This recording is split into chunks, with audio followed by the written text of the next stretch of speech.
Good morning on this happy Sunday. This is the second Sunday in March 2026. Is it me or are people wearing too much makeup now? Has the 1980s returned? I notice more people are wearing blush and frankly too much. I was watching Oprah talk about, it was almost like a redo. She called back the authors and somebody who was an opponent of what she said regarding no contact with family members. And Oprah's face, as we know, was very nice. Her makeup was like barely there. But Jemele Hill, she's like a sportscaster, definitely an author. She just had on way too much makeup. I was watching Fumi. I love Fumi. Again, way too much makeup. So yes, I think the 80s is back with the eyeshadow, the dark lip line, the heavy blush, and I sort of copied that this morning. One who really doesn't know how to apply makeup well. At all. Somebody said at all, but don't mind her.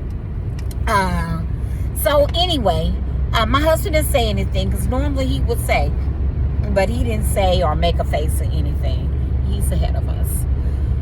Okay, with that said, Pastor Hannon is on TD Jakes this morning. So as soon as I hang up, I'm going to listen to him before I make it to my own service and hear what he has to say. Pastor John Hannon is out of Chicago, and I lived many years in Chicago. Listen to him on the radio, and he can sing too.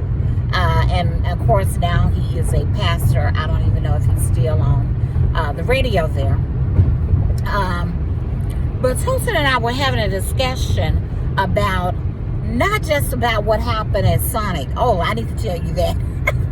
What happened at Sonic on Friday evening? We pulled up to get her some food, and in the back seat, I think the kid, let's say it was 5 or 6, and her siblings or whomever they were, the other 2 girls were probably 3 and 4.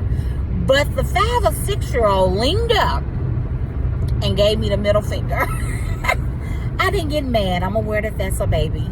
However, I immediately tried to, roll the window down from my side to her side, and she stopped me. This one right here stopped me. I said, no, Mama, no. I just simply wanted to tell the mother that your baby just gave me the middle finger. Yes, the older one. That was it. And she can handle it the way she wants to. Now, I do understand leave people's kids alone. It's not back in the day. That her reaction may not have been the same as mine, which this one would never do that. But my reaction would have been, girl, don't you ever do that again. Apologize to that woman. That's it. I wouldn't even, try to spank her at home or anything. But I just want to know, what do you think? Whether you give me a comment or not, what do you think? Would you have told that mother? Mind you, she didn't look like me, didn't look like she thinks like me. However, we all try to gear our children to do better and be better. So I think she would have liked to have known, because it makes me think as an educator how that child may be at school. And if I was the wrong type of person, then I just would have blown up about it, even though it's a child. And the mom would have been, extremely surprised about, why is this lady cursing me out? Why is this lady attacking my car? But I just left it alone. But that means it's still on my mind if it is now Sunday morning and I am mentioning it.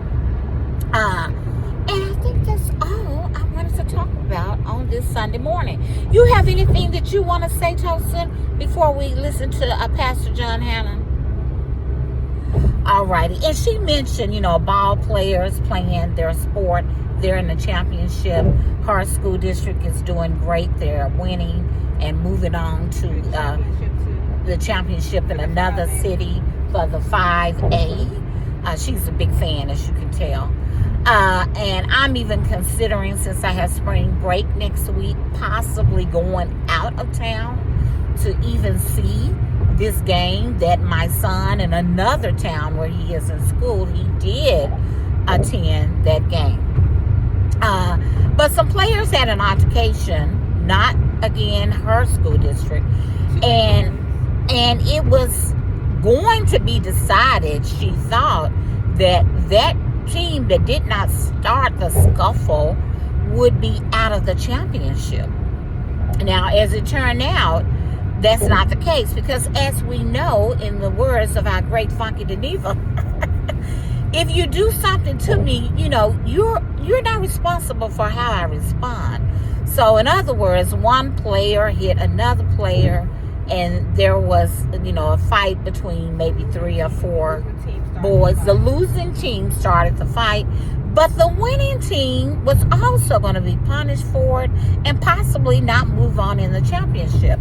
Now, that is extremely wrong. One incident where somebody did something to you, you're going to be punished for it.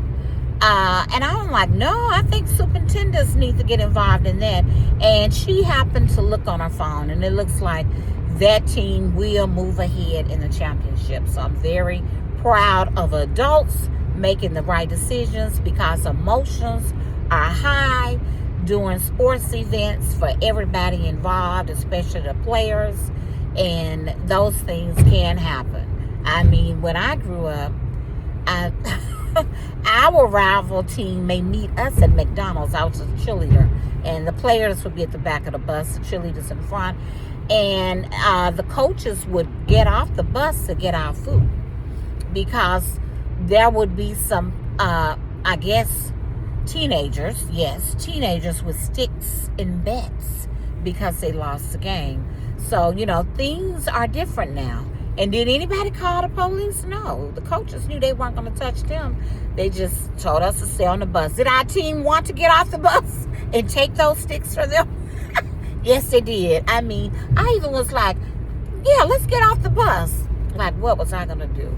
And I was little like her in the 9th grade. But anyway, it turned out well. And I now have missed 7 minutes of Pastor Hannah's sermon. I want everybody to have a great day, and let's tone down our makeup a little bit and look more natural, because less is definitely more. Peace and blessings.